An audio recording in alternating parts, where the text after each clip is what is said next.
بسم اللہ الرحمن الرحیم۔ السلام علیکم معزز ناظرین کو آج کی اس ویڈیو میں خوش آمدید۔ خواتین و حضرات، اگر ہم اللہ تعالیٰ کی نوری مخلوق یعنی فرشتوں کی تعداد کا حساب کریں تو اس مخلوق کی تعداد کا حساب نہیں لگایا جا سکتا۔ انسانی گنتی میں یہ تعداد نہیں آ سکتی۔ البتہ اللہ تعالیٰ کی 4 مقرب اور بزرگ فرشتے ہیں، اور ہمارا آج کا موضوع بھی اللہ تعالیٰ کے مقرب ان 4 فرشتوں سے متعلق ہے۔ آج کی اس ویڈیو میں ہم ان مقرب فرشتوں کی تخلیق، موت اور حیات اور ان کے مقام اور ان کے مرتبے کے بارے میں بات کریں گے۔ وہ 4 بڑے فرشتے حضرت جبرائیل علیہ السلام، حضرت میکائیل علیہ السلام، حضرت عزرائیل علیہ السلام اور حضرت اسرافیل علیہ السلام ہیں۔ ناظرین، یاد رہے کہ حضرت جبرائیل علیہ السلام اللہ تعالیٰ کے مقرب ترین اور برگزیدہ ترین فرشتے ہیں۔ بحیثیت مسلمان ملائکہ پر یقین رکھنا ہمارے ایمان کا حصہ ہے۔ ہر مسلمان اقرار کرتا ہے کہ وہ ایمان لایا ہے اللہ پہ، اس کے فرشتوں پہ اور اس کی کتابوں پہ اور اس کے رسولوں پہ اور قیامت کے دن اور مرنے کے بعد پھر زندہ ہونے پہ اور تقدیر پہ کہ اس کی بھلائی اور برائی سب اللہ تعالیٰ ہی کی طرف سے ہے۔ اسلام میں فرشتے آسمانوں پہ رہنے والی برگزیدہ اور بابرکت ایسی مخلوق ہے جو خطا سے پاک اور معصوم ہے۔ ان کی پیدائش انسانوں سے پہلے ہوئی ہے۔ اللہ تعالیٰ نے ان کی تخلیق نور سے کی ہے۔ وہ اللہ کی حمد و ثنا بیان کرتے ہیں اور اس کی طرف سے عائد مختلف ذمہ داریوں پہ مامور ہیں۔ اللہ تعالیٰ کا پیغام انسانوں تک پہنچانا انہی کی ذمہ داری ہے۔ فرشتوں کی تعداد انسانوں سے بہت زیادہ ہے۔ اکثر روایت کے مطابق ان کی اصل تعداد کا علم صرف اللہ پاک کی ذات کو ہے۔ حضرت جبرائیل علیہ السلام اللہ کے برگزیدہ فرشتے ہیں۔ آپ اللہ تعالیٰ کا پیغام کم و بیش 1,24,000 انبیاء علیہ السلام تک پہنچاتے رہے، اور پھر آخری نبی حضرت محمد صلی اللہ علیہ وآلہ وسلم کے پاس وحی لے کر آتے رہے۔ ایک مرتبہ حضور صلی اللہ علیہ وآلہ وسلم نے جبرائیل علیہ السلام سے پوچھا، اے جبرائیل، تمہاری عمر کتنی ہے؟ جبرائیل علیہ السلام نے عرض کیا، حضور صلی اللہ علیہ وآلہ وسلم، مجھے کچھ خبر نہیں، ہاں اتنا جانتا ہوں کہ چوتھے حجاب میں ایک نورانی ستارہ 70,000 برس کے بعد چمکتا تھا، میں نے اسے 72,000 مرتبہ چمکتے دیکھا ہے۔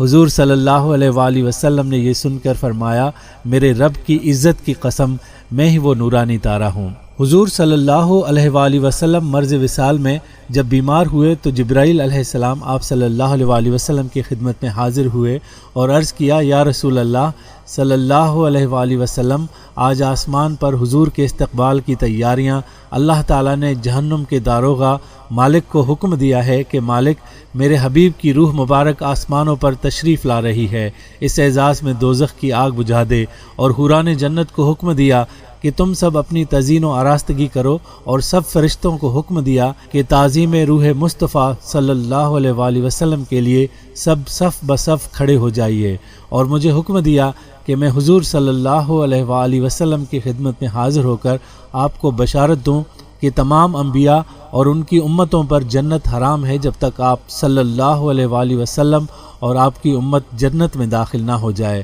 اور کل قیامت کے روز اللہ تعالیٰ آپ صلی اللہ علیہ وآلہ وسلم کی امت پر آپ صلی اللہ علیہ وآلہ وسلم کے طفیل اس قدر بخشش اور مغفرت کی بارش فرمائے گا کہ آپ صلی اللہ علیہ وآلہ وسلم راضی ہو جائیں گے۔ اب کچھ ہی دن رہ گئے تھے جب حضور صلی اللہ علیہ وآلہ وسلم اس دنیا سے پردہ فرمانے والے تھے۔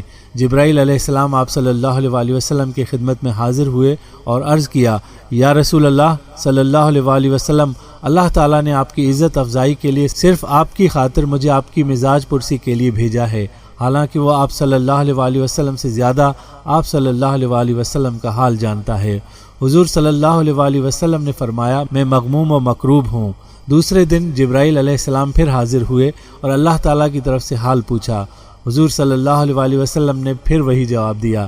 جبرائیل علیہ السلام تیسرے دن پھر آئے اور اللہ تعالیٰ کی طرف سے حال پوچھا۔ حضور صلی اللہ علیہ وآلہ وسلم نے پھر وہی جواب دیا۔ جبرائیل علیہ السلام نے عرض کیا، حضور صلی اللہ علیہ وآلہ وسلم، آج میرے ساتھ اسماعیل نام کا فرشتہ بھی آپ کی مزاج پرسی کے لیے آیا ہے۔ حضور صلی اللہ علیہ وآلہ وسلم نے اس کے متعلق دریافت فرمایا کہ وہ کون ہے؟ جبرائیل علیہ السلام نے بتایا، حضور صلی اللہ علیہ وآلہ وسلم، یہ فرشتہ 1,00,000 فرشتوں کا سردار ہے۔ اس کے ماتحت جو 1,00,000 فرشتے ہیں ان میں سے ایک ایک فرشتہ 1,00,000 فرشتوں کا سردار ہے، یعنی یہ اسماعیل 1,00,000 فرشتوں کے 1,00,000 سرداروں کا سردار ہے۔ آپ صلی اللہ علیہ وآلہ وسلم کی مزاج پرسی کے لیے حاضر ہوا ہے۔ جبرائیل علیہ السلام نے پھر عرض کیا، حضور صلی اللہ علیہ وآلہ وسلم، آج میرے ساتھ ملک الموت بھی آیا ہے، اور آپ صلی اللہ علیہ وسلم سے اجازت طلب کرتا ہے، جبکہ اس نے آج تک کسی سے اجازت طلب نہیں کی اور نہ آپ صلی اللہ علیہ وسلم کے بعد کسی سے اجازت طلب کرے گا۔ حضور صلی اللہ علیہ وسلم نے فرمایا اسے اجازت ہے، اسے آنے دو۔ چنانچہ اجازت پا کر ملک الموت حاضر ہوا اور عرض کرنے لگا، یا رسول اللہ صلی اللہ علیہ وسلم، اللہ تعالیٰ نے مجھے آپ کی طرف بھیجا ہے اور مجھے حکم دیا ہے کہ میں آپ صلی اللہ علیہ وسلم کا ہر حکم مانوں، جو آپ صلی اللہ علیہ وسلم فرمائیں وہی کروں۔ اگر آپ صلی اللہ علیہ وسلم فرمائیں تو میں روح مبارک قبض کروں، مرضی نہ ہو تو واپس چلا جاؤں۔ حضور صلی اللہ علیہ وسلم نے فرمایا، کیا تم ایسا ہی کرو گے؟ ملک الموت نے عرض کیا، ہاں حضور، مجھے یہی حکم ملا ہے کہ آپ صلی اللہ علیہ وسلم کی مرضی کے مطابق کام کروں۔ حضور صلی اللہ علیہ وسلم نے جبرائیل کی طرف دیکھا۔ جبرائیل علیہ السلام نے عرض کیا، حضور صلی اللہ علیہ وسلم، اللہ تعالیٰ آپ کے وصال کو چاہتا ہے۔ حضور صلی اللہ علیہ وسلم نے ملک الموت کو فرمایا، تمہیں روح قبض کرنے کی اجازت ہے۔ جبرائیل علیہ السلام نے عرض کیا، حضور، اب جب کہ آپ صلی اللہ علیہ وسلم تشریف لے جا رہے ہیں تو پھر زمین پر یہ میرا آخری پھیرا ہے، اس لیے میرا مقصود تو صرف آپ تھے۔ اس کے بعد ملک الموت آپ صلی اللہ علیہ وسلم کی روح مبارک قبض کرنے کے شرف سے مشرف ہوئے۔ حضرت علی بن حسین رضی اللہ تعالیٰ عنہ فرماتے ہیں، حضرت جبرائیل علیہ السلام کا معنی عبداللہ ہے اور میکائیل کا معنی عبید اللہ ہے اور اسرافیل کا معنی عبد الرحمن ہے۔ ہر وہ جو ایل کے ساتھ منسلک ہو وہ اللہ تعالیٰ کی عبادت کرنے والا ہے۔ حضرت جبرائیل کا نام آیا ہے اور بعض مقامات پہ روح القدس اور روح الامین کہا گیا ہے۔ حضرت جبرائیل کے 600 پر ہیں جو موتی کے ہیں۔ رسول اللہ صلی اللہ علیہ وسلم نے فرمایا، حضرت جبرائیل کے دونوں کندھوں کے درمیان اتنا فاصلہ ہے کہ ایک تیز رفتار پرندہ 500 سال کے سفر کے برابر اڑے تو پھر طے کرے۔ محدث ابن جوزی نے لکھا ہے، سیدہ آمنہ فرماتی ہیں، میرے سامنے ایک عظیم پرندہ نمودار ہوا اور ایک نرم و نازک جوان کی صورت اختیار کر لی، اور وہ جبرائیل تھے، اور اس کے ہاتھ میں ایک پیالہ تھا جس میں ایک مشروب تھا جو دودھ سے زیادہ سفید تھا، شہد سے زیادہ شیریں تھا اور مشک سے زیادہ خوشبودار تھا۔ اس نے مجھے وہ پیالہ دیا اور کہا، اسے پی لو۔ میں نے اسے پی لیا۔ اس نے مجھ سے کہا، سیر ہو کر پی لو۔ میں نے خوب سیر ہو کر پیا۔ پھر اس نے کہا، اور پیو۔ میں نے اور پیا۔ پھر اس نے اپنا مبارک ہاتھ میرے شکم اطہر پر پھیرا اور عرض کی، یا سید المرسلین، یا ختم النبیین، جلوہ فرما ہو جائیے، یا رحمت للعالمین، قدم رنجا فرمائیے، یا نبی رونق افروز ہو جائیے، یا رسول اللہ صلی اللہ علیہ وآلہ وسلم تشریف لائیے، یا خیر الخلق جہاں کو منور فرمائیے، یا نور من نور اللہ جلوہ فرما ہو جائیے، بسم اللہ یا محمد بن عبداللہ تشریف لائیے۔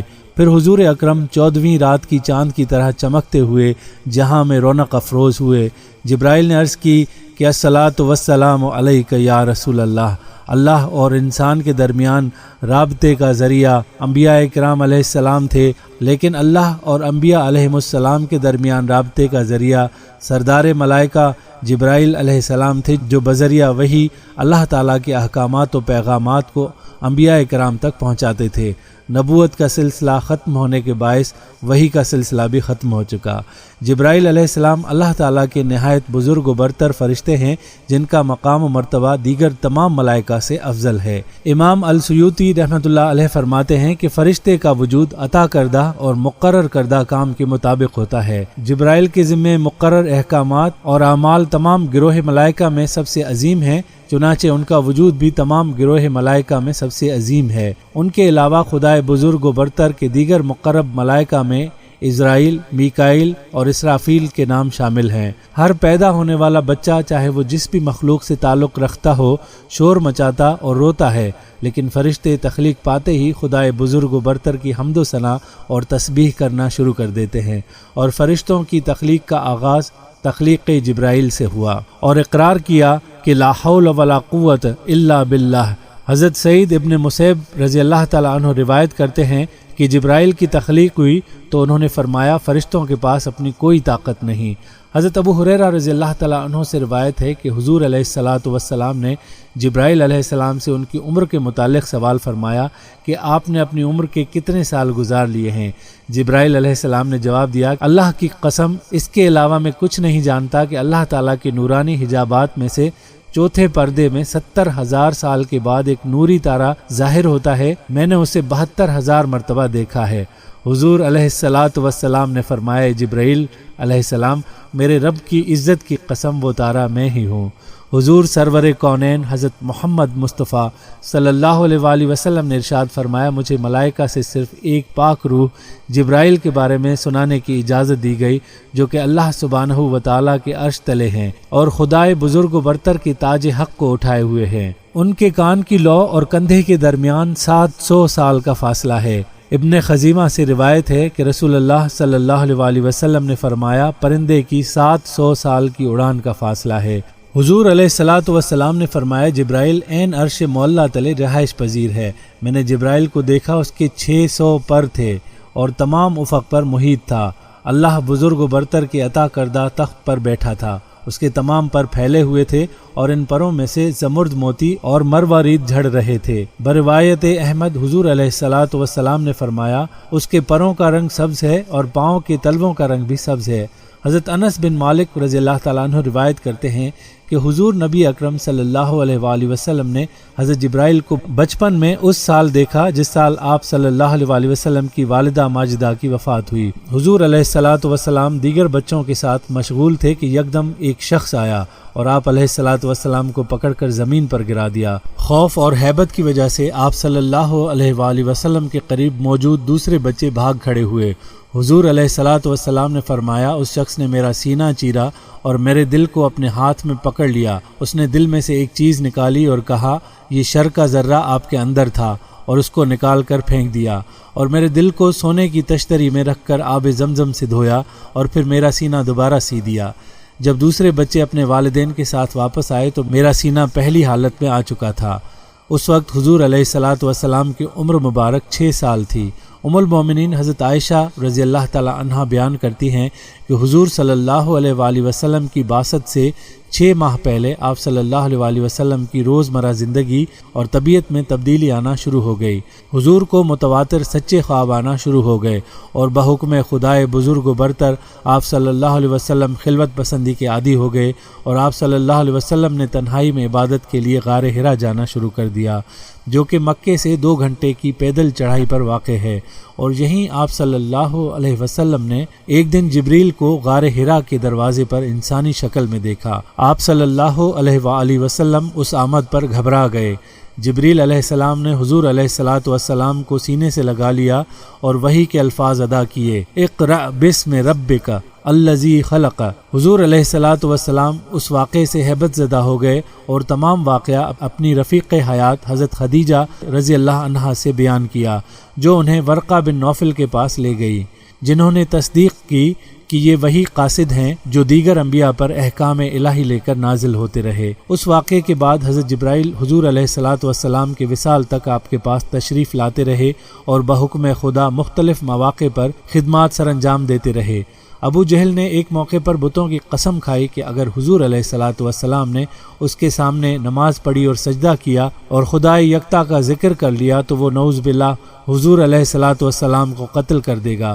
جب حضور علیہ الصلاۃ والسلام اس کے سامنے تشریف لائے اور کعبہ کی طرف رخ کر کے نماز شروع کی تو ابو جہل حضور علیہ الصلاۃ والسلام کی طرف لپکا، لیکن یکدم چہرے پر ہاتھ مارنے اور چیخیں مارنے لگا اور پھر واپس دوڑ گیا۔ جب اس سے پوچھا گیا کہ کیا ہوا تو کہنے لگا کہ میں نے محمد اور اپنے درمیان آگ کا دریا دیکھا اور اس کی گرمی محسوس کی۔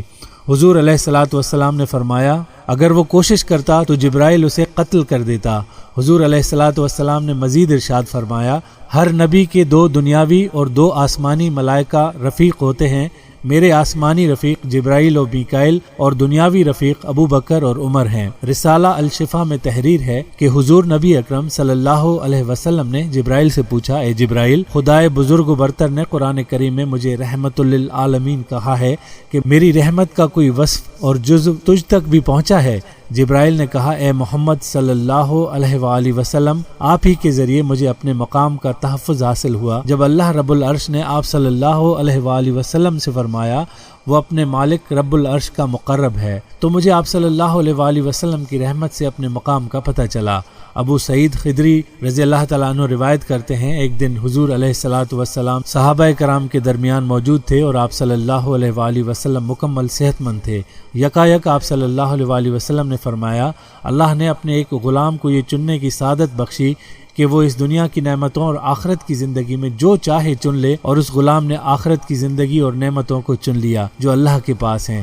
تمام صحابہ سمجھے کہ حضور علیہ الصلاۃ والسلام نے معمول کی کوئی بات کی ہے، لیکن حضرت ابو بکر یہ بات سن کر پھوٹ پھوٹ کر رو پڑے، کیونکہ وہ جان گئے تھے کہ حضور علیہ الصلاۃ والسلام کی وفات کا وقت قریب آ پہنچا ہے، اور حضور علیہ الصلاۃ والسلام نے اپنے بارے میں ہی بات کی ہے۔ اس واقعے کے بعد حضور علیہ الصلاۃ والسلام کی طبیعت خراب ہوتی گئی، بخار بڑھتا گیا، اور حضور سرور کونین صلی اللہ علیہ وآلہ وسلم کو چلنے پھرنے میں دشواری محسوس ہونے لگی۔ آپ صلی اللہ علیہ وآلہ وسلم اپنے حجرے سے بہت کم باہر آتے، نماز کے لیے کھڑا ہونا اور عبادت گزاری مشکل ہو گئی۔ گھر والے جان گئے کہ آپ صلی اللہ علیہ وآلہ وسلم کی دنیا سے رخصتی کا وقت قریب آ پہنچا ہے۔ ام المومنین حضرت عائشہ رضی اللہ تعالی عنہا ہی حضور علیہ الصلاۃ والسلام کو سہارا دے کر بٹھاتی اور چلاتی پھراتی تھیں۔ ایک دن حضور علیہ الصلاۃ والسلام کی نگاہ مبارک حضرت عبد الرحمن ابن ابی بکر کی جیب میں موجود مسواک پر پڑی۔ ام المومنین حضرت عائشہ رضی اللہ عنہا یہ دیکھ کر آپ صلی اللہ علیہ وآلہ وسلم سے پوچھا کہ کیا آپ کو مسواک چاہیے؟ آپ صلی اللہ علیہ وآلہ وسلم نے سر کے اشارے سے اس بات میں جواب دیا۔ حضرت عائشہ نے اپنے بھائی عبد الرحمن ابن ابی بکر سے مسواک لے کر اپنے منہ مبارک سے چبا کر اور نرم کر کے حضور علیہ الصلاۃ والسلام کو دی۔ حضور سرور کونین صلی اللہ علیہ وآلہ وسلم جیسے ہی مسواک سے فارغ ہوئے، ام المومنین حضرت عائشہ رضی اللہ تعالی عنہا کی روایت کے مطابق حضرت جبریل دروازے کے اندر داخل ہوئے۔ حضرت عائشہ فرماتی ہیں، میں نے جیسے ہی حضور علیہ الصلاۃ والسلام کے چہرے پر نگاہ کی تو دیکھا کہ حضور علیہ الصلاۃ والسلام کا چہرہ مبارک جبرائیل کو دیکھ کر خوشی سے چمک اٹھا تھا اور چہرے پر بھرپور مسکراہٹ تھی۔ جبرائیل نے آپ صلی اللہ علیہ وآلہ وسلم کو سلام کیا اور کہا، اے محمد، مجھے بحکم خدا تعالی آپ کو اختیار دینے کے لیے بھیجا گیا ہے۔ اللہ پاک فرماتا ہے کہ اگر آپ چاہیں تو اس دنیا سے اپنے رفقا کے ساتھ ہمیشہ زندہ رہ سکتے ہیں، اور اگر آپ چاہیں تو خدائے بزرگ و برتر کی بالرفیق الاعلیٰ رفاقت اختیار کر سکتے ہیں۔ حضور علیہ الصلاۃ والسلام نے فرمایا، یعنی اس اعلیٰ رفیق کی رفاقت منظور ہے۔ حضرت عائشہ فرماتی ہیں، ان الفاظ کے ساتھ ہی حضور علیہ الصلاۃ والسلام کی روح مبارک جسد خاکی سے پرواز فرما گئی اور حضور علیہ الصلاۃ والسلام کا ہاتھ مبارک گر گیا اور حضور علیہ الصلاۃ والسلام اس دنیا سے تشریف لے گئے۔ حضور سرور کونین صلی اللہ علیہ وآلہ وسلم نے فرمایا، قیامت کے دن جب سور پھونکا جائے گا اور تمام کائنات فنا ہو جائے گی، اس دن دربار خدائے بزرگ و برتر کے تلے صرف 4 فرشتے باقی رہ جائیں گے، جبرائیل، اسرافیل، میکائیل اور عزرائیل۔ خدائے بزرگ و برتر اس وقت اسرائیل سے فرمائے گا، کون باقی ہے؟ اور اسرائیل کہیں گے، اے پروردگار، آپ کی ذات مالک کون و مکان، میں آپ کا غلام، جبرائیل آپ کا غلام، میکائیل آپ کا غلام اور اسرافیل آپ کا غلام۔ اللہ پاک فرمائیں گے، میکائیل کی روح قبض کر لو، اور قبض کر لی جائے گی۔ پھر خدائے برتر فرمائیں گے، کون باقی ہے؟ اور اسرائیل کہیں گے، اے پروردگار، آپ کی ذات مالک کون و مکان، میں آپ کا غلام، جبرائیل آپ کا غلام اور اسرافیل آپ کا غلام۔ اللہ پاک فرمائے گا کہ اسرافیل کی بھی روح قبض کر لو، اور پھر وہ روح قبض کر لی جائے گی۔ پھر خدائے بزرگ و برتر فرمائے گا، کون باقی ہے؟ اور اسرائیل کہیں گے، اے پروردگار، آپ کی ذات مالک کون و مکان، میں آپ کا غلام اور آپ کا غلام جبرائیل۔ اللہ پاک فرمائے گا کہ جبرائیل کی روح قبض کر لو، اور وہ قبض کر لی جائے گی۔ اس وقت جبرائیل کے پر پھیلے ہوئے ہوں گے اور وہ حق سبحانہ و تعالیٰ کی تسبیح کرتے ہوئے منہ کے بل گر جائیں گے۔ خدائے بزرگ و برتر پھر فرمائے گا، کون باقی ہے؟ اسرائیل کہیں گے، اے پروردگار، آپ کی ذات مالک کون و مکان اور میں آپ کا غلام۔ اللہ پاک کا حکم ہوگا اور اسرائیل کو بھی موت آ جائے گی۔ تب اللہ سبحانہ و تعالیٰ فرمائے گا، ہر شے کو فنا ہے اور صرف تیرے رب کے چہرے کو دوام ہے جو جلال و اکرام والا ہے۔ اس کے بعد خدائے بزرگ و برتر اپنے آپ سے فرمائے گا، آج کس کی بادشاہت ہے؟ اور پھر خود ہی جواب دے گا، اللہ کی جو واحد و قہار ہے۔ حضور علیہ الصلاۃ والسلام نے فرمایا، قیامت کے روز جب سب انسان اٹھائے جائیں گے زمین اللہ کے حکم سے ہموار کر دی جائے گی۔ اس دن کوئی نفس جمع کیے جانے والے مقام سے نہ ہل سکے گا، اور مجھے لوگوں میں سب سے پہلے خدائے بزرگ و برتر کی بارگاہ میں طلب کیا جائے گا، اور میں خدا کی بارگاہ میں داخل ہوتے ہی سجدے میں گر جاؤں گا۔ جب میں سر اٹھاؤں گا تو جبرائیل مجھے خدائے بزرگ و برتر کی داہنی طرف نظر آئیں گے۔ خدا کی قسم، جبرائیل نے اس دن سے پہلے اپنے مالک پروردگار کو کبھی نہیں دیکھا ہوگا، اور میں اللہ سبحانہ و تعالی سے جبرائیل کی طرف اشارہ کر کے کہوں گا، یا رب، اس نے مجھے کہا تھا کہ آپ نے اسے میری طرف بھیجا ہے۔ ارشاد باری تعالی ہوگا، تم نے سچ کہا۔ جبرائیل کا مقام و مرتبہ گروہ ملائکہ میں سب سے بلند ہے، ان کے نشانات و معجزات پورے عالم میں بکھرے ہوئے ہیں۔ جبرائیل انبیاء کرام کے رفیق اور اپنے مالک و پروردگار کے بہترین غلام ہیں۔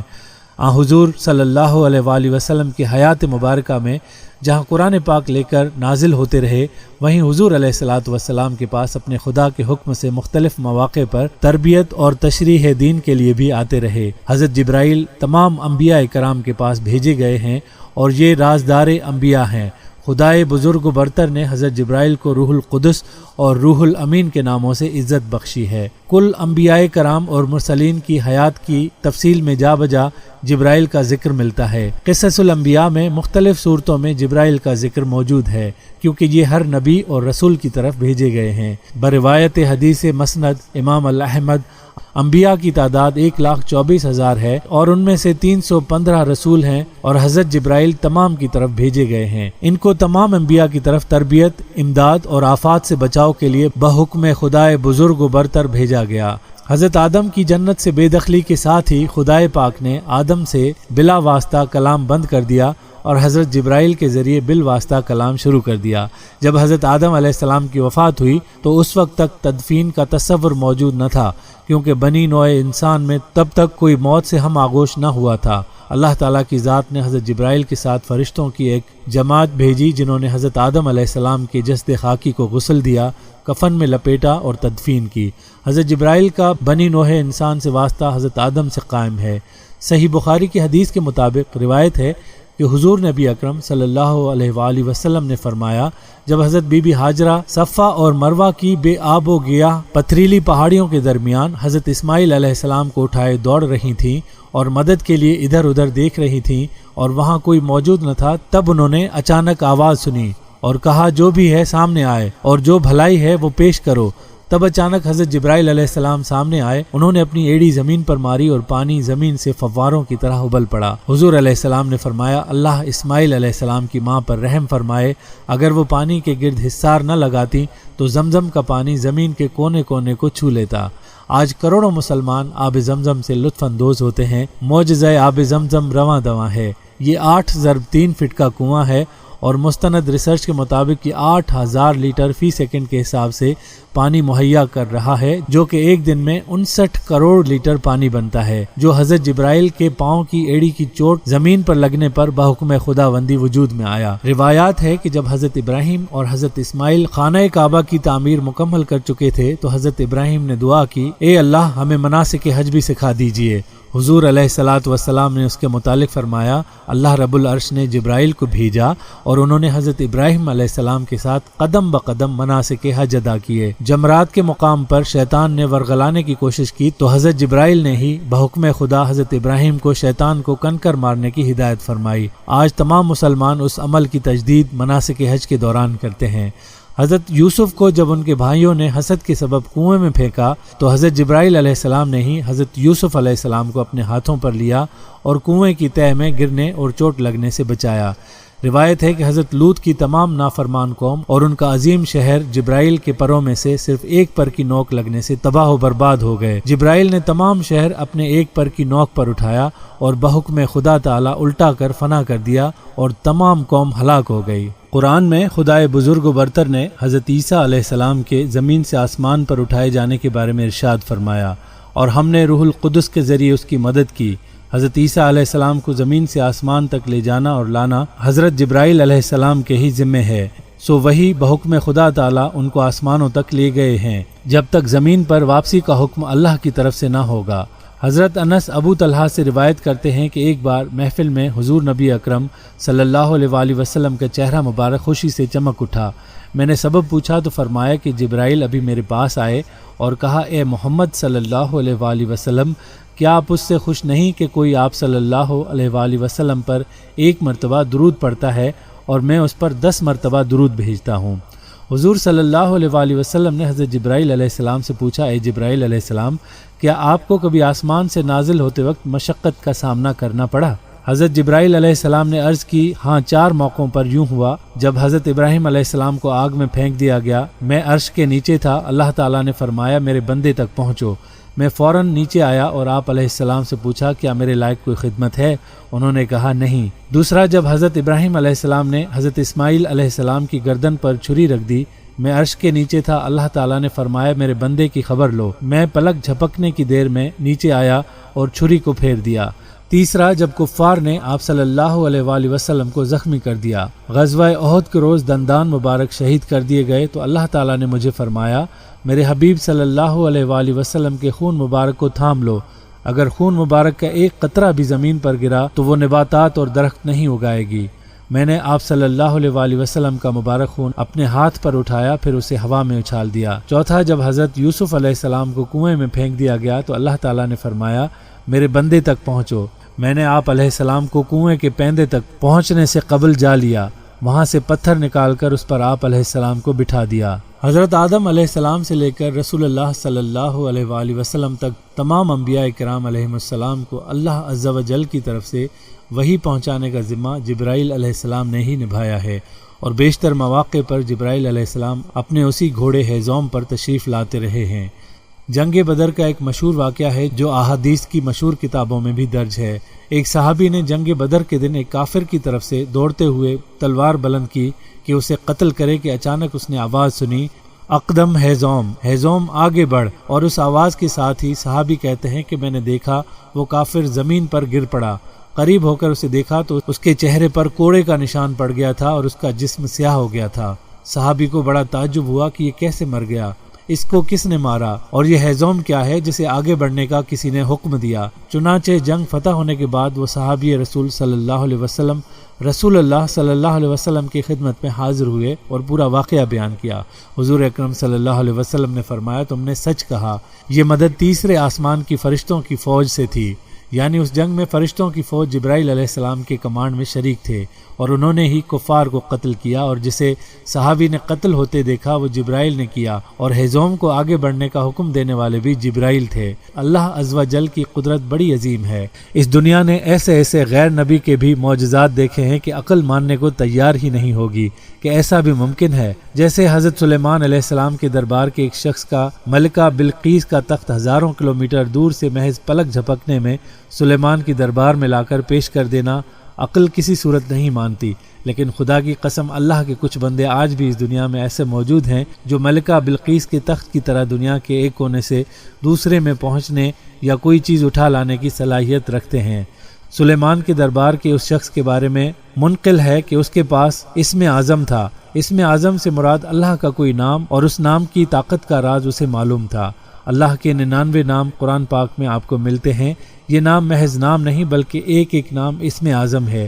جس طرح چابی کے 4 کونے کسی ایک ہی تالے کو کھولنے کی صلاحیت رکھتے ہیں، اسی طرح اسم اعظم کو بھی فلاں تعداد میں فلاں مرتبہ فلاں جگہ پڑھنے سے فلاں فلاں کام فوراً ہو سکتے ہیں۔ یہ روحانیت کی وہ دنیا ہے جو صرف اسے ہی نصیب ہوتی ہے جو اس کی چاہ رکھتا ہو، یا جس پر اللہ اپنی خصوصی تجلی فرما کر اسے امر کر دے۔ ہیزوم کے متعلق ایک اور مشہور واقعہ حضرت موسیٰ کلیم اللہ علیہ السلام کے زمانے کا ہے۔ واقعہ کچھ یوں ہے کہ سیدنا موسیٰ علیہ السلام کوہ طور پر تشریف لے گئے تاکہ وہاں سے تورات لے کر آئیں۔ وہ اوپر چلے گئے تو پیچھے سامری نے قوم بنی اسرائیل کو گمراہ کر دیا۔ سامری نے قوم کے زیورات جمع کر کے انہیں پگھلایا، پھر پگھلے ہوئے سونے سے ایک گائے بچڑا بنا دیا۔ بچڑے یا گائے میں اس نے ایسے سوراخ رکھے کہ جس میں ہوا کا گزر ہو تو اس سے آواز پیدا ہو جاتی تھی۔ یا ایک روایت میں آتا ہے سامری گائے میں حضرت جبرائیل علیہ السلام کے گھوڑے ہیزوم کے پاؤں کے نیچے سے اٹھائی گئی مٹی ڈالتا تھا تو گائے زندہ ہو کر بولنے لگتی تھی یا اس سے آواز پیدا ہوتی تھی، اور جیسے ہی آواز پیدا ہو تو قوم بنی اسرائیل اس بچڑے یا گائے کو اپنا خدا مان کر اس کی پوجا کرنا شروع کر دیتی تھی۔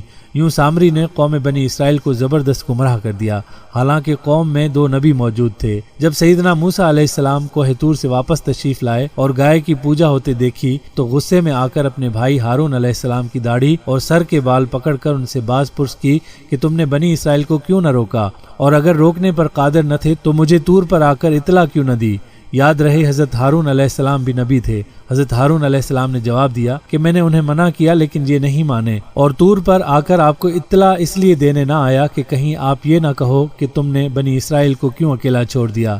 جواب سن کر موسیٰ علیہ السلام بدمعاش سامری کی طرف متوجہ ہوئے۔ سامری اب بتا تیرا کیا حال ہے؟ سامری بولا میں نے وہ دیکھا جو لوگوں نے نہ دیکھا، میں نے جبریل کو اپنے گھوڑے ہیزوم پر سوار دیکھا، پھر جبرائیل چلا گیا تو میں نے گھوڑے کے پاؤں کے نیچے کی مٹی اٹھا لی اور وہ مٹی میں نے سونے سے بنائے بچڑے گائے میں ڈالی تو اس سے آواز پیدا ہونے لگی، میرے دل کو یہی اچھا لگا۔ پھر موسیٰ علیہ السلام نے سامری کو بطور سزا سب سے الگ ہونے کا حکم دیا، دفع ہو جاؤ، تمہاری سزا یہ ہے کہ پوری زندگی نہ تم کسی کو چھوؤ گے نہ تمہیں کوئی چھوئے گا، اور تمہارے ساتھ اٹھنا بیٹھنا ہر طرح کے تعلقات بنی اسرائیل پر حرام ہوں گے۔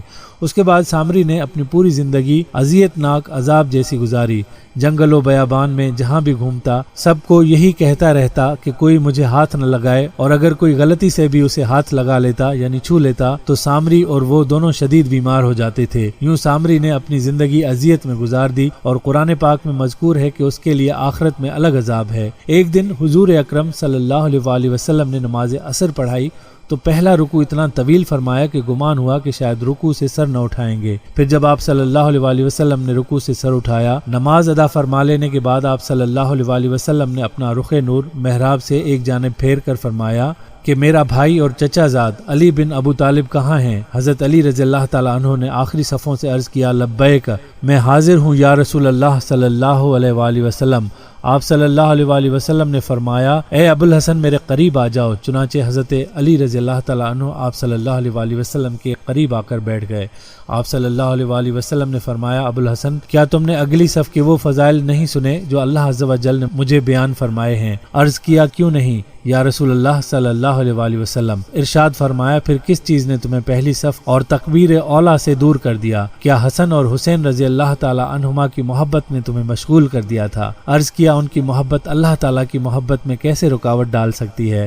آپ صلی اللہ علیہ وآلہ وسلم نے ارشاد فرمایا، پھر کس چیز نے تمہیں روکے رکھا؟ عرض کیا، جب حضرت بلال رضی اللہ تعالیٰ عنہ نے اذان دی تھی میں اس وقت مسجد میں ہی تھا اور 2 رکعتیں ادا کی تھیں۔ پھر جب حضرت بلال رضی اللہ تعالیٰ عنہ نے اقامت کہی تو میں آپ صلی اللہ علیہ وآلہ وسلم کے ساتھ تکبیر اولا میں شامل ہوا۔ پھر مجھے وضو میں شبہ ہوا تو میں مسجد سے نکل کر حضرت فاطمہ رضی اللہ تعالیٰ عنہا کے گھر چلا گیا اور جا کر حسن و حسین رضی اللہ تعالیٰ عنہما کو پکارا، مگر کسی نے میری پکار کا جواب نہ دیا، تو میری حالت اس عورت کی طرح ہو گئی جس کا بچہ گم ہو جاتا ہے یا ہانڈی میں ابلنے والے دانے جیسی ہو گئی۔ میں پانی تلاش کر رہا تھا کہ مجھے اپنے دائیں جانب ایک آواز سنائی دی اور سبز رومال سے ڈھکا ہوا سونے کا پیالہ میرے سامنے آ گیا۔ میں نے رومال ہٹایا تو اس میں دودھ سے زیادہ سفید، شہد سے زیادہ میٹھا اور مکھن سے زیادہ نرم پانی موجود تھا۔ میں نے نماز کے لیے وضو کیا، پھر رومال سے تری صاف کی اور پیالے کو ڈھانپ دیا۔ پھر میں نے پیچھے مڑ کر دیکھا تو مجھے کوئی نظر نہ آیا اور نہ ہی مجھے یہ معلوم ہو سکا کہ پیالہ کس نے رکھا اور کس نے اٹھایا۔ آپ صلی اللہ علیہ وآلہ وسلم نے غیب کی خبر دیتے ہوئے مسکرا کر ارشاد فرمایا، مرحبا مرحبا، اے ابو الحسن کیا تم جانتے ہو تمہیں پانی کا پیالہ اور رومال کس نے دیا تھا؟ عرض کی کہ اللہ عز و جل اور اس کے رسول صلی اللہ علیہ وسلم بہتر جانتے ہیں۔ ارشاد فرمایا، پیالہ تمہارے پاس جبرائیل امین علیہ السلام لے کر آئے اور اس میں حضیرت القدس کا پانی تھا، اور رومال تمہیں حضرت میکائیل علیہ السلام نے دیا تھا۔ حضرت اسرافیل علیہ السلام نے مجھے رکوع سے سر اٹھانے سے روکے رکھا یہاں تک کہ تم اس رکعت میں آ کر مل گئے۔ اے ابو الحسن، جو تم سے محبت کرے گا اللہ عز و جل اس سے محبت کرے گا، اور جو تم سے بغض رکھے گا اللہ عز و جل اسے ہلاک کر دے گا۔ حضرت میکائیل کی ذمہ بارش اور روزی پہنچانے کا کام ہے، ان کا شمار بھی مقرب فرشتوں میں ہوتا ہے۔ ان کے ساتھ بہت سے مددگار فرشتے ہیں جو بارش اور ہواؤں کو اللہ تعالیٰ کے حکم سے مختلف سمتوں میں لے جاتے ہیں۔ علامہ ابن کثیر نے حضرت میکائیل کے متعلق لکھا ہے، اور میکائیل علیہ السلام بارش اور اگنے والی چیزوں پر مقرر ہیں جن دونوں سے رزق پیدا ہوتا ہے، اور حضرت میکائیل کے مددگار ہیں جو اللہ کے حکم سے حضرت میکائیل کی رہنمائی میں کام کرتے ہیں۔ مثلاً ہواؤں کا رخ بدلتے ہیں، اسی طرح بادلوں کا بھی رخ بدلتے ہیں اپنے رب کی مرضی کے مطابق۔ اور یہ بھی بیان کیا گیا ہے کہ آسمان سے بارش کا کوئی قطرہ نہیں گرتا ہے مگر اس کے ساتھ ایک فرشتہ ہوتا ہے جو زمین میں مقرر جگہ تک اس کو پہنچا دیتا ہے۔ حضرت اسرافیل علیہ السلام کی ذمہ داری سور پھونکنا ہے۔ یہ ایک بار قیامت کے قریب اللہ کے حکم سے سور پھونکیں گے تو لوگ ہلاک ہو جائیں گے، اور پھر دوبارہ پھونکیں گے تو سب لوگ زندہ ہو جائیں گے اور میدان حشر کی طرف دوڑیں گے جہاں ان کے اعمال کا حساب ہوگا۔ قرآن کریم میں سور پھونکنے کا تذکرہ ہے، البتہ حضرت اسرافیل علیہ السلام کا نام کہیں نہیں آیا ہے۔ ہاں حدیث میں ان کے نام کی صراحت ہے۔ حضرت ابو ہریرہ رضی اللہ تعالیٰ عنہ سے روایت ہے، حضور پاک صلی اللہ علیہ وسلم نے ارشاد فرمایا، حضرت اسرافیل علیہ السلام جب سے سور پھونکنے پر مقرر ہوئے ہیں تب سے تیار ہیں، عرش کے ارد گرد اس خوف سے نظر کر رہے ہیں کہ نظر جھپکنے سے پہلے حکم نہ دیا جائے۔ اس کی دونوں آنکھیں گویا چمکدار ستارے ہیں۔ آپ صلی اللہ علیہ وسلم اسی فرشتے کے بارے میں فرماتے ہیں، میں کیسے خوش رہ سکتا ہوں جبکہ سینگ والا اپنا سور منہ میں رکھے ہوئے ہیں اور اپنی پیشانی جھکائے ہوئے ہیں اور منتظر ہیں کہ کب حکم ملے کہ سور پھونک دوں۔ حضرت اسرائیل علیہ السلام ملک الموت ہیں، یعنی روح قبض کرنے کا کام ان کے سپرد ہے۔ قرآن کریم میں ملک الموت ذکر کیا گیا ہے۔ اللہ تعالیٰ کا ارشاد ہے، ان سے کہو موت کا وہ فرشتہ جو تم پر مقرر کیا گیا ہے تم کو پورا کا پورا اپنے قبضے میں لے لے گا، پھر تم لوگ اپنے پروردگار کی طرف لوٹا دیے جاؤ گے۔ حضرت اسرائیل کے دو فرشتے معاون ہیں، رحمت کے فرشتے اور عذاب کے فرشتے۔ اللہ تعالیٰ کا ارشاد ہے، یہاں تک کہ جب تم میں سے کسی کی موت کا وقت آ جاتا ہے تو اس کی جان ہمارے بھیجے ہوئے فرشتے قبض کر لیتے ہیں اور وہ کوتاہی نہیں کرتے۔ قرآن کریم میں موت کے ان فرشتوں کو النازعات اور الناشطات کہا گیا ہے۔ النازعات سے مراد وہ فرشتے ہیں جو کافروں کی روح انتہائی سختی اور عذاب دے کر کھینچتے ہیں، اور الناشطات سے مراد وہ فرشتے ہیں جو اہل ایمان اور متقی حضرات کی روح انتہائی نرمی اور محبت سے کھینچتے ہیں۔ خواجہ شمس الدین عظیمی اپنی کتاب احسان و تصوف میں لکھتے ہیں، میں نے مراقبہ موت میں دیکھا کہ کھیت کے کنارے ایک کچا کوٹھا بنا ہوا ہے، کوٹھے کے باہر 4 دیواری ہے، 4 دیواری کے اندر صحن ہے، صحن میں ایک گھنا درخت ہے، غالباً یہ درخت نیم کا ہے، اس درخت کے نیچے بہت سے لوگ جمع ہیں۔ میں بھی وہاں پہنچ گیا، میں نے دیکھا ایک عورت کھڑی ہے اور ایک صاحب سے الجھ رہی ہے اور کہہ رہی ہے کہ تم میرے خامند کو نہیں لے جا سکتے۔ وہ صاحب کہتے ہیں کہ میں اس معاملے میں تمہاری کوئی مدد نہیں کر سکتا، یہ تو اللہ کے معاملات ہیں، وہ جس طرح چاہتے ہیں اسی طرح ہوتا ہے۔ عورت نے ہائے کہہ کر زور سے اپنے دونوں ہاتھ سینے پر مارے اور زار و قطار رونے لگی۔ میں آگے بڑھا اور پوچھا، کیا بات ہے؟ آپ اس عورت کو کیوں پریشان کر رہے ہو؟ ان صاحب نے کہا، مجھے غور سے دیکھو اور پہچانو کہ میں کون ہوں۔ میں نے مراقبہ کیا تو مراقبے میں دیکھا کہ یہ حضرت ملک الموت ہے۔ میں نے بہت ادب سے سلام کیا اور مصافحے کے لیے ہاتھ بڑھا دیے۔ حضرت اسرائیل نے مصافحہ کیا۔ جس وقت میں نے ان سے ہاتھ ملائے تو محسوس ہوا کہ پورے جسم میں بجلی کا کرنٹ دوڑ رہا ہے۔ کئی جھٹکے بھی لگے اور ان جھٹکوں کی وجہ سے میں کئی فٹ اوپر اچھل گیا۔ آنکھوں میں سے چنگاریاں نکلتی نظر آئیں۔ میں نے پوچھا، اس عورت کے خاوند کا کیا معاملہ ہے؟ حضرت اسرائیل نے کہا، یہ صاحب اللہ تعالیٰ کے برگزیدہ بندے ہیں، یہ عورت ان کی بیوی ہے اور یہ بھی اللہ کی برگزیدہ بندی ہے۔ دنیا میں ان کا وقت ختم ہو گیا ہے، لیکن مجھے یہ ہدایت ہے کہ اگر ہمارا بندہ خود آنا چاہے تو روح قبض کرنا۔ اللہ تعالیٰ کا یہ بندہ راضی برضا ہے اور اس دنیا سے سفر کرنے کے لیے بے قرار ہے، لیکن بیگم صاحبہ کا اصرار ہے کہ میں اپنے شوہر کو نہیں جانے دوں گی تا وقت کہ ہم دونوں پر ایک ساتھ موت وارد ہو۔ اس احاطے میں مٹی اور پھونس کے بنے ہوئے ایک کمرے کے اندر ملک الموت میرا ہاتھ پکڑ کر لے گیا۔ وہاں ایک خضر صورت بزرگ بھورے رنگ کے کمبل پر لیٹے ہوئے ہیں۔ یہ کمبل زمین پر بچھا ہوا ہے، سرہانے چمڑے کا ایک تکیہ رکھا ہوا ہے، کہیں کہیں سے سلائی ادھڑی ہوئی ہے، اس میں سے کھجور کے پتے دکھائی دے رہے ہیں۔ داڑھی گول اور چھوٹی ہے، لمبا قد اور جسم بھرا ہوا ہے، پیشانی کھلتی ہوئی، آنکھیں بڑی بڑی اور روشن ہیں، پیشانی سے سورج کی طرح شعاعیں نکل رہی ہیں۔ حضرت ملک الموت نے کمرے میں داخل ہو کر کہا، السلام علیک یا عبداللہ۔ میں نے بھی ملک الموت کی تقلید کی، السلام علیکم یا عبداللہ۔ حضرت عبداللہ، غالباً ان کا نام عبداللہ ہی ہوگا، نے ملک الموت سے پوچھا، ہمارے خالق کا کیا حکم لائے ہو؟ ملک الموت نے سر جھکا کر عرض کیا، اللہ تعالیٰ نے آپ کو یاد فرمایا ہے۔ ملک الموت 2 زانو ہو کر ان بزرگ کے پاؤں کی طرف بیٹھ گیا۔ بزرگ خوشی خوشی عاجزی کے ساتھ لیٹ گئے۔ جسم نے ایک جھرجھری لی اور برگزیدہ ہستی کی روح پرواز کر گئی۔ فرشتہ آسمان میں اڑ گیا، اتنا اونچا کہ نظروں سے اوجھل ہو گیا۔ حضرت سلیمان علیہ السلام کے دربار میں ایک شخص حاضر ہوا، وہ بہت ڈرا ہوا تھا اور تھر تھر کانپ رہا تھا، چہرہ مارے خوف کے سفید پڑ گیا تھا۔ حضرت سلیمان نے پوچھا، اے بندہ خدا، تیری یہ حالت کیوں ہے؟ تجھے کیا پریشانی لاحق ہو گئی ہے؟ اس نے جواب دیا، اے پیغمبر خدا، مجھے اسرائیل نظر آئے تو میرے ہوش و حواس گم ہو گئے۔ اب بھی میں اسرائیل کی قہر آلود نظریں دیکھتا ہوں تو سارا چین اڑ جاتا ہے۔ اس نے پھر حضرت سلیمان سے درخواست کی کہ وہ اسے وہاں سے ہزاروں میل دور ملک ہندوستان بھجوا دیں، اس طرح ہو سکتا ہے اس کا خوف دور ہو جائے۔ حضرت سلیمان نے ہوا کو حکم دیا کہ اس شخص کو ہندوستان چھوڑاؤ۔ وہ ہندوستان پہنچا ہی تھا کہ اسرائیل کو منتظر پایا۔ فرشتہ اجل نے اللہ کے حکم سے اس کی روح قبض کر لی۔ دوسرے روز جب حضرت سلیمان کی ملاقات حضرت اسرائیل سے ہوئی تو پیغمبر نے پوچھا، آپ نے ایک شخص کو اس قدر قہر آلود نظروں سے کیوں دیکھا تھا؟ کیا اس کی روح قبض کرنے کا ارادہ تھا؟ پھر اسے غریب الوطن بھی کیا جہاں اس کا کوئی والی وارث ہی نہ تھا۔ اسرائیل نے جواب دیا، دراصل مجھے اس شخص کی روح ہندوستان کی سرزمین پر قبض کرنا تھی، اور وہ مجھے یہاں نظر آیا تو مجھے حیرت ہوئی کہ وہ شخص ہندوستان سے ہزاروں میل دور یہاں کیا کر رہا ہے۔ پھر اللہ کے حکم سے جب میں ہندوستان پہنچا تو یہ وہاں موجود تھا۔ ناظرین، جبرائیل علیہ السلام صرف حضرت اسرائیل علیہ السلام کو موت کا فرشتہ کیوں مقرر کیا گیا؟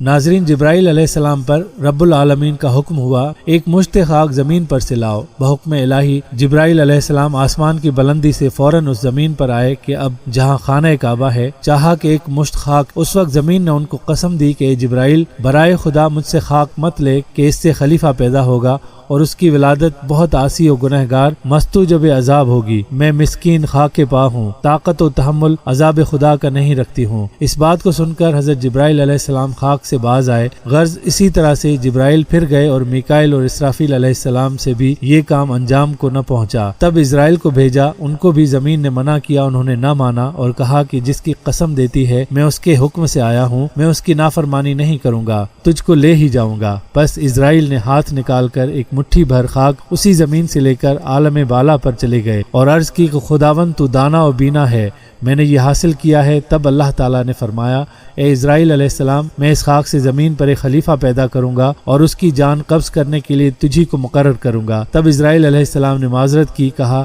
رب تیرے بندے مجھے دشمن جانیں گے اور گالیاں دیں گے۔ جناب باری نے فرمایا، اے اسرائیل، تو غم مت کر، میں خالق مخلوقات ہوں، ہر ایک موت کا سبب گردانوں گا اور ہر شخص اپنے اپنے مرض میں گرفتار رہے گا۔ تب دشمن تجھ کو نہ جانے گا، کسی کو درد میں مبتلا کروں گا اور کسی کو تپے دق میں اور کسی کو پانی میں غرق کروں گا۔ اللہ تبارک و تعالیٰ نے ملک الموت کو موسیٰ علیہ السلام کے پاس ان کی روح قبض کرنے کے لیے بھیجا، لیکن موسیٰ علیہ السلام نے ان کو تھپڑ مارا، جس سے اسرائیل علیہ السلام تو اسرائیل اللہ تعالیٰ کے پاس حاضر ہوئے اور عرض کیا کہ آپ نے مجھے ایسے بندے کے پاس بھیجا جو مرنا ہی نہیں چاہتا۔ تو اللہ تعالیٰ نے ان کی آنکھ ٹھیک کر دی اور فرمایا کہ جاؤ اور موسیٰ سے کہہ دو کہ ایک بیل کی پیٹھ پر ہاتھ رکھے، جتنے بال ان کے ہاتھ کے نیچے آئیں گے اتنے سال کی زندگی ان کو ملے گی۔ تو موسیٰ علیہ السلام نے عرض کیا کہ اس کے بعد کیا ہوگا؟ فرمایا موت ہوگی۔ تو عرض کیا کہ پھر تو ابھی موت مسلط فرما دے۔ بعض روایات میں ہے کہ جب ابراہیم علیہ السلام کے انتقال کا وقت ہوا تو اللہ تعالیٰ نے ملک الموت کو بھیجا کہ جاؤ ابراہیم کی روح قبض کر لو۔ جب ملک الموت ابراہیم علیہ السلام کے پاس آئے تو ابراہیم علیہ السلام نے فرمایا، کیا کوئی خلیل بھی کبھی اپنے خلیل کی روح قبض کرتا ہے؟ جب اسرائیل نے اللہ تعالیٰ سے یہی بات عرض کی تو اللہ تعالیٰ نے فرمایا کہ ابراہیم سے کہو کہ کیا کوئی خلیل بھی کبھی اپنے خلیل سے ملاقات کو ناپسند کرتا ہے؟ تو ابراہیم علیہ السلام نے فرمایا کہ فوراً میری روح قبض کر لو۔ ایک دفعہ کا ذکر ہے کہ حضرت ادریس علیہ السلام کام سے فراغت کے بعد بیٹھے ہوئے تھے کہ اسی وقت ملک الموت آدمی کی صورت میں آپ کے سامنے ظاہر ہوئے، اور جب حضرت ادریس علیہ السلام یہ معلوم کرنے میں ناکام رہے کہ یہ شخص کون ہے تو اس سے التجا کی کہ وہ خود کو حضرت ادریس علیہ السلام پر ظاہر کرے، جس پر اس نے عرض کیا کہ میں ہی حضرت اسرائیل علیہ السلام ہوں۔ تب حضرت ادریس نے فرمایا کہ بھائی، کیا تم ہی مخلوقات کی جان قبضے میں کرتے ہو؟ انہوں نے کہا کہ ہاں۔ تو حضرت ادریس علیہ السلام نے فرمایا، شاید تم میری جان قبض کرنے کے لیے آئے ہو۔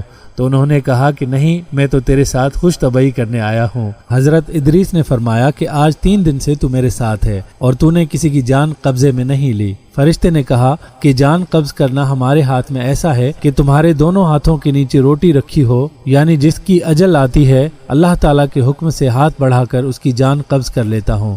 اور بولا، اے حضرت ادریس علیہ السلام، میں چاہتا ہوں کہ تیرے ساتھ رشتہ برادری کا کروں۔ تو حضرت ادریس نے کہا کہ میں تیرے ساتھ رشتہ برادری اس وقت کروں گا جب تو تلخی جان کنی ایک بار مجھ کو چکھا دے، تاکہ خوف و عبرت مجھے زیادہ حاصل ہو اور میں عبادت خالق زیادہ کروں۔ تو ملک الموت نے کہا، میں بے رضا الہی کسی کی جان قبض نہیں کر سکتا۔